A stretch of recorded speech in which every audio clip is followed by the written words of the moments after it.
Blessings and welcome to the Path to Freedom. My name is Daniel Roquillo, and as always, I'm very grateful that you're tuning in, that you're choosing to spend this moment in expanding your consciousness, raise your vibration, allowing for more joy and peace and love and harmony and abundance to flow into your life.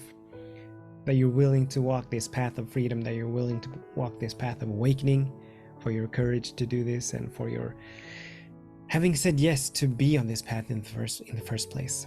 So welcome to today's little talk, which is called the logic behind freedom, or the logic of freedom.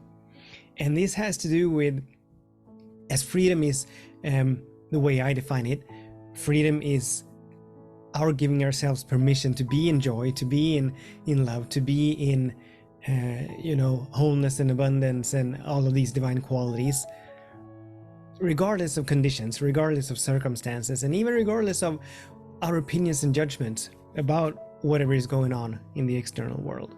That is freedom. To be in a high vibration, to be in an expanded consciousness, regardless of anything outside ourselves. And so the logic, and as we move along life, as we move through life, inevitably we bump into challenges and conditions arise that perhaps is not to our liking, and things happen that our egoic structures may deem as this is something that I need to be wary of, or I need to be in fear, or I need to be in worry, or I need to be in doubt, or whatever the case may be. So we move through a sort of a landscape of an emotional roller coastering where there's always ups and downs. But the key to stay in that expanded consciousness, the key to staying in a high vibration, the key to stay, to give ourselves the freedom to be in joy regardless, rests upon three spiritual principles. And that is what we will explore today. And so these, obviously, as they're spiritual, they all have to do with spirit, with God, or whatever we want to call it. We can call it universe, we can call it infinite mind, we can call it the divine matrix, we can call it the unified field, or higher power, or something else. It doesn't care. It has no opinions or judgments or preferences as to what we call it. But it is always all and everywhere. And that is the first principle, the allness of God, the allness of spirit. That spirit is all that there is. It's the alpha, the omega, it is the beginning, it's the ending, even though it has no beginning or ending. It is infinite, it is eternal, it is omnipresent, not only omnipresent, but omnipresence. It is the creator, it is the creation. It is fully present in every single being, object, space, place, moment.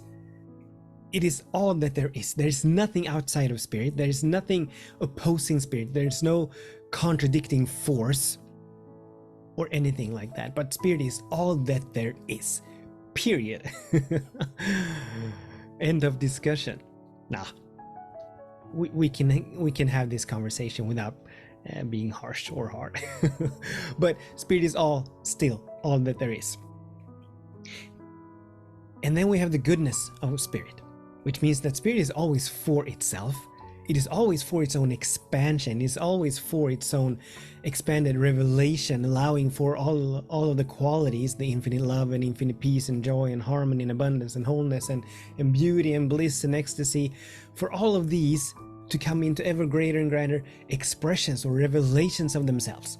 That's the sole purpose of all of life, for God to be revealed in ever greater and grander ways, for God to come into ever greater and grander expressions of itself in, as, and through all of life, in, as, and through all of creation, all of us, every single one of us. That's the sole purpose. So that's the goodness of spirit. It is always for itself. It absolutely cannot compromise itself or go against its nature. And its nature is always love, which is giving fully and freely. No withhold, no holding back, no asking for anything in return. It can never go back on its nature or contradict its nature. It can never diminish itself. It cannot ever set itself apart from anything or divide itself into parts. So God is always for expansion. God is always for the greater and the grander. Always for the dissolution, the releasing and letting go of the small and the limited, so that something new, greater and grander may emerge. And this is the evolutionary impulse that penetrates and permeates all of creation. Not all of creation as well, but all of the universe and all of cosmos. Ever expanding. And actually, Reverend Michael Bernard Beckwith that's his definition of heaven. To live in the space of ever expanding good, simply meaning that we live in the knowing and the feeling, in the consciousness that everything is good, and that good continues to keep expanding, growing. So the more and more and more good flows into our lives, which does not mean that good in itself, or it doesn't mean that God becomes more. God always is, but more of that isness is being revealed. It is being revealed. So that's the second principle. The first one is that God is all there is. Right where you are, right where I am, we are unique and perfect emanations of Spirit. We are Spirit expressing itself in us and through us. We are holographic images of the one, of Spirit, of God, which means that all that God is, we are. Remember, God cannot divide itself into parts. God cannot compromise itself. God is always expressing itself fully and freely. So right where we are, in every single moment, in every single space, in every single place, in every single object, in every single being, all of that which God is fully present. We may not always realize it. We may not always be able to know it, to feel it. Kind of like the sun. The sun is always there, but sometimes the sky is so cloudy that we cannot see it. It doesn't mean that the sun is not there. It just means that we cannot see it. And God is always for itself. That's the second principle. And the third principle is that God is always, always, always moving with divine and perfect timing. Never ever late, never ever early, but always right on time, always divine and right action in play. Cannot ever make a mistake, cannot ever make a meaningless act or a random act. But everything, like that Buddhist saying that every snowflake falls in the exact right place or space.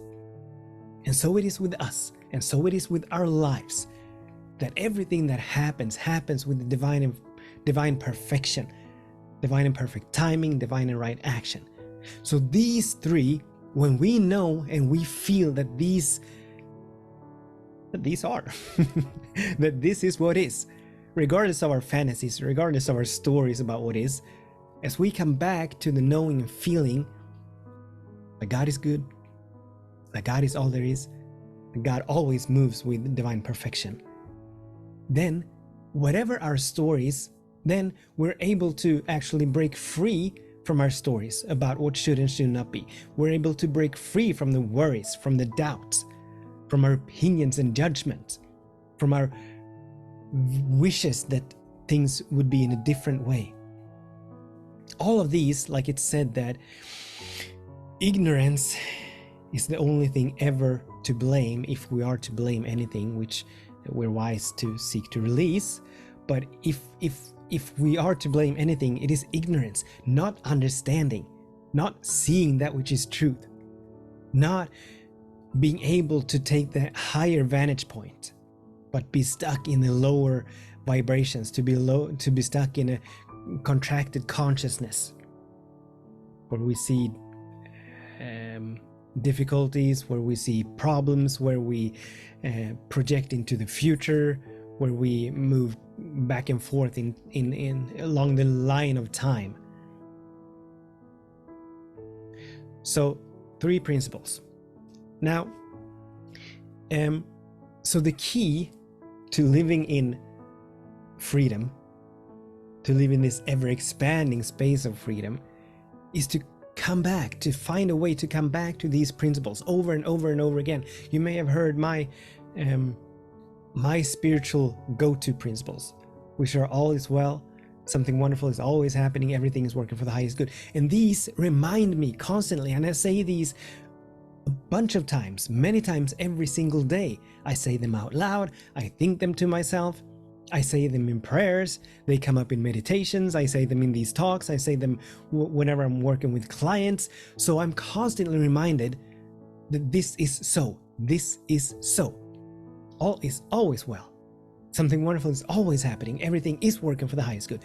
These three arise out of the three principles that we've just talked about the allness of God, about the goodness of God, about the divine perfection of God.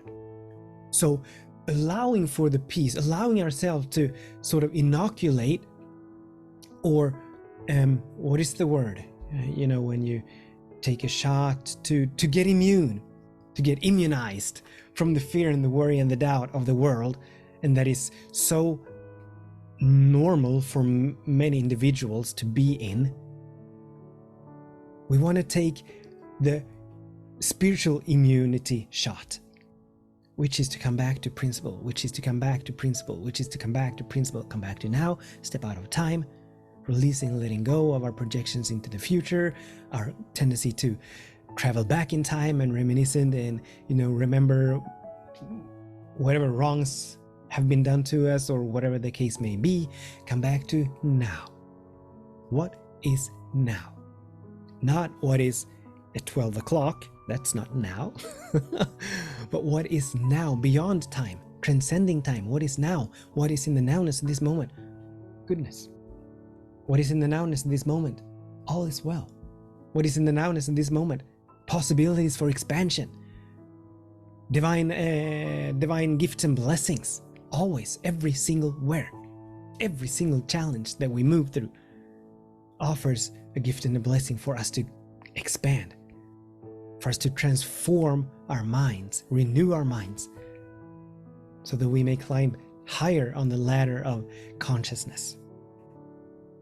The goodness, the logic of freedom is impeccable. And I have a mosquito wanting to join into this conversation, just buzzing around my head, or a little fly or bug or whatever that was. But the logic of freedom is impeccable. Just like 2 and 2 plus 2 is always 4. It is not up for debate. We can move through life having built a story that 2 plus 2 is 5 or 6. And as long as we live from that small and limited perception, we're always going to end up in a difficult place. We're always going to find ourselves facing challenges that we perhaps cannot transcend. But when we come back to knowing that 2 plus 2 is 4, then there's such ease and grace in the mathematical space of life. And so this is the same. We want to rely on the logic. We want to rely on that which is true, not our fantasies about reality, not our stories about reality, not our projections about reality, not our fears or worries or doubts, but that which is true. Coming back to the allness of God, fully present every single where. Coming back to the goodness of spirit, always for itself. And as we and God are one, it means that everything is for us. Everything is for us. And the divine perfection of spirit, which means that everything is happening perfectly. As an old teacher of mine used to say, God always moves. No, that's not what he said. He said,